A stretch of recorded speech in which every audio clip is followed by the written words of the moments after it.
Hello, my name is Algertis Nakas. I'm an MFA candidate at the Art Institute of Boston at Lesley University.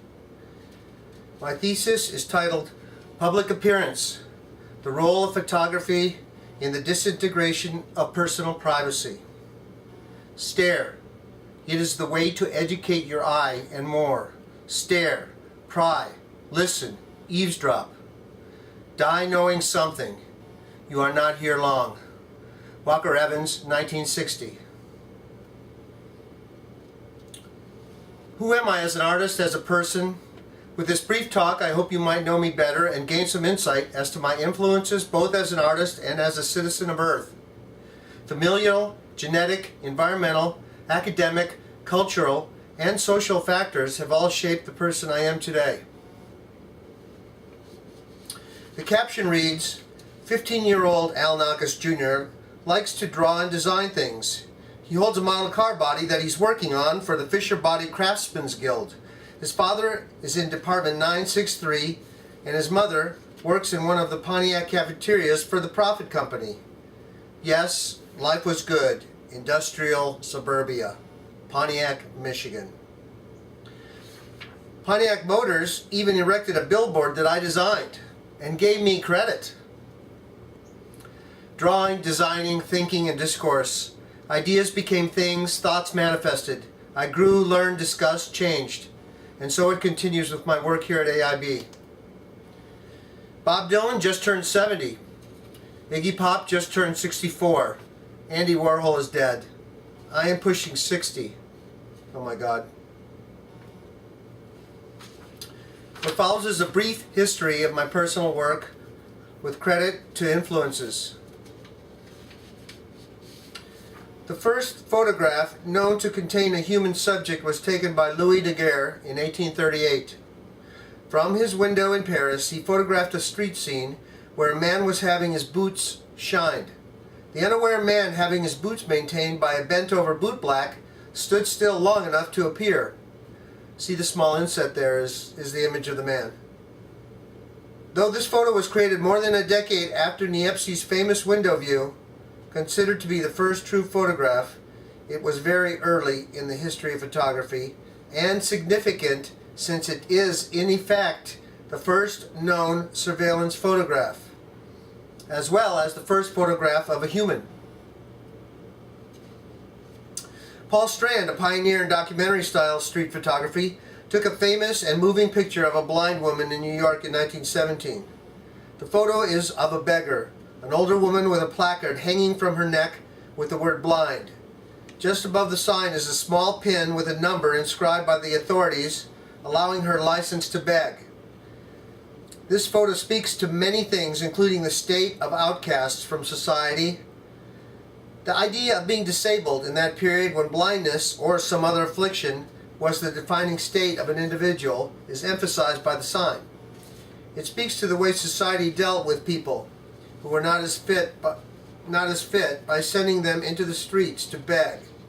But importantly, it also reveals the power of an unposed photo.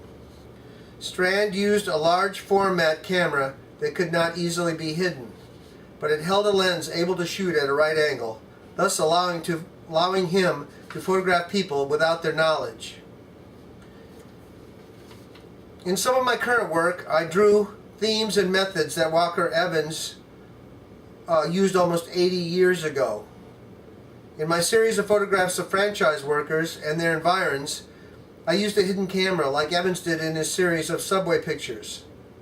This was an effort to make pictures that are above claims of being fraudulently posed to influence viewer experience.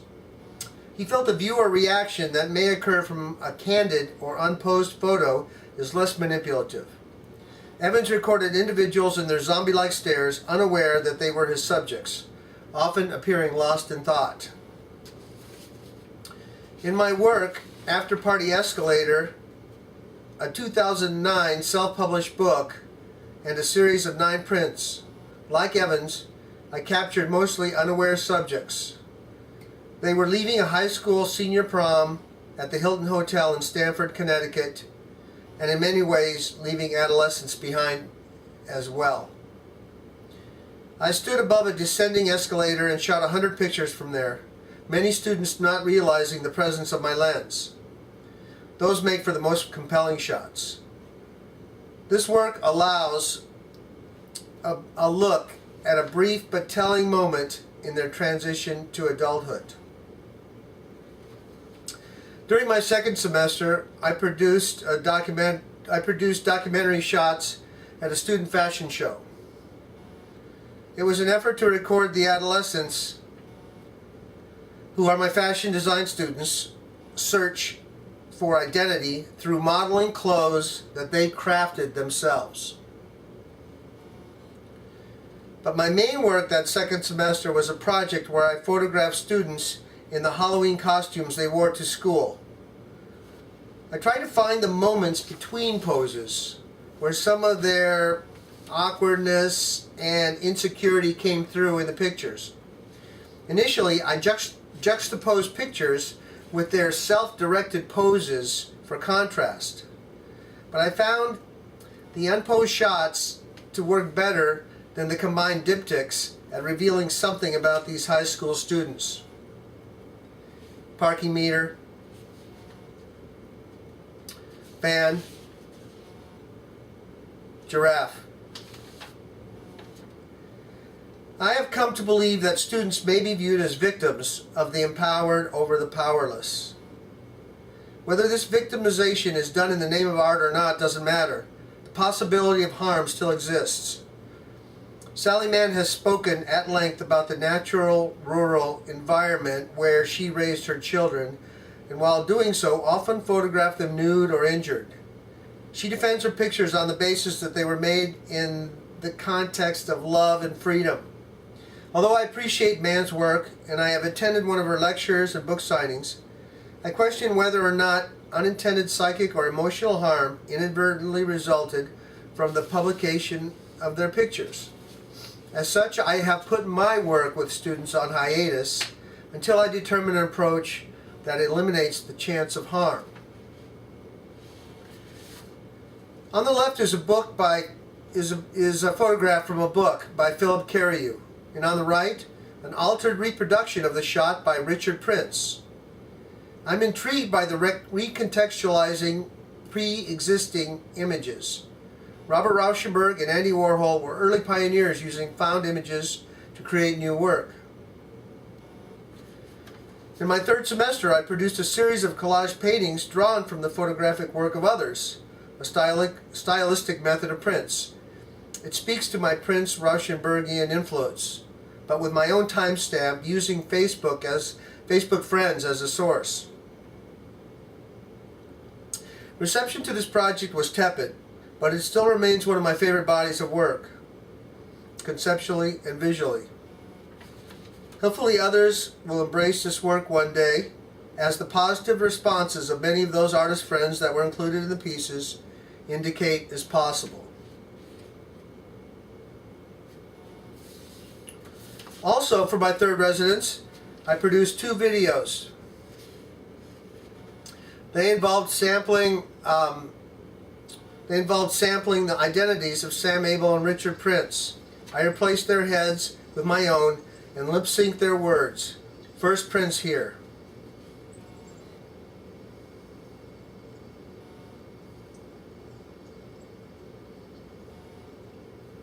There's just lots of different things that I do. And sometimes I spend the day doing a Takuni painting, and then I'll spend the rest of the day doing a nurse painting. The next day we'll do a photograph, and the day after that we'll do a hood sculpture. I mean, nothing ever really kind of looks the same. It really depends upon the subject matter. Sam Abell was the man who originally shot the Marlboro ads that Prince rephotographed. Here is me as Sam. Technically legal for him to do that. If you're the originating photographer, it's a curious experience to, first of all, see it, and second of all, to see the value that's put on it by the art community. I'm not angry, of course, and I'm not particularly amused. I'm thoughtful about it. The life of a photograph is a very interesting, deep, complex, and ongoing, ever-changing subject that I'm taken up with as a writer and as a photographer. Photographs have lives. This is a curious life, I would call it, and I try to get into the mind of Richard Prince as he chose to copy that photograph of mine and make a lot of money off it. Also get into the mind of the museum and DAP also. They had it on the cover of their catalog.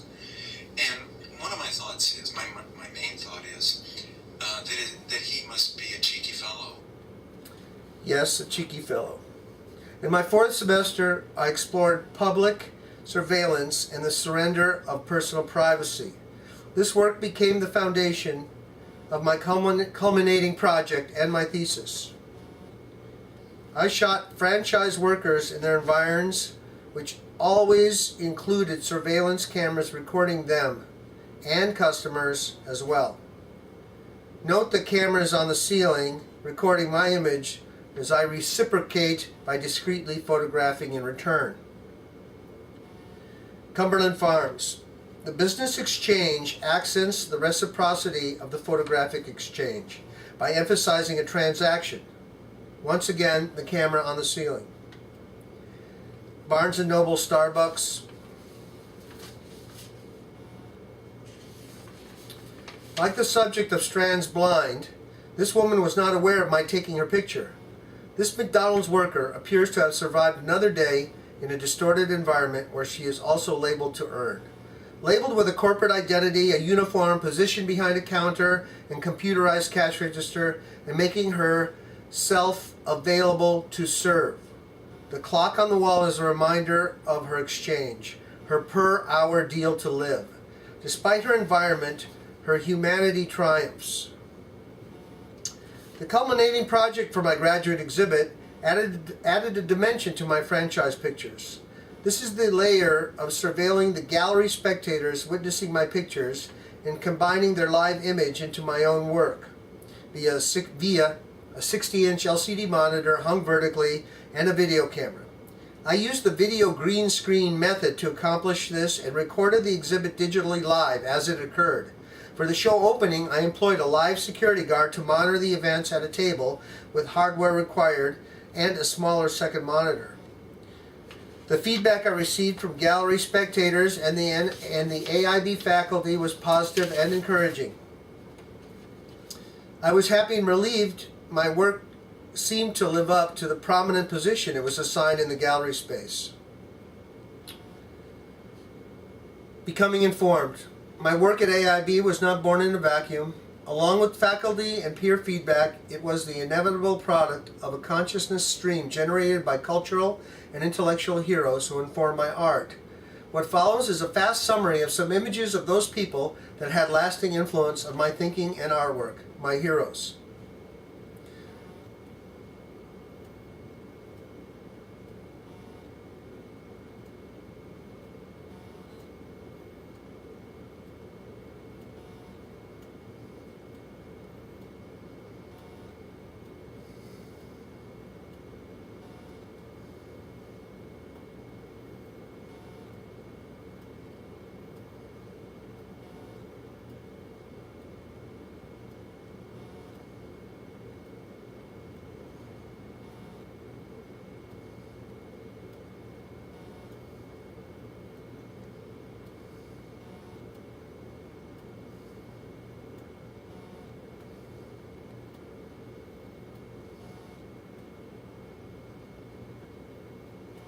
I took what I needed.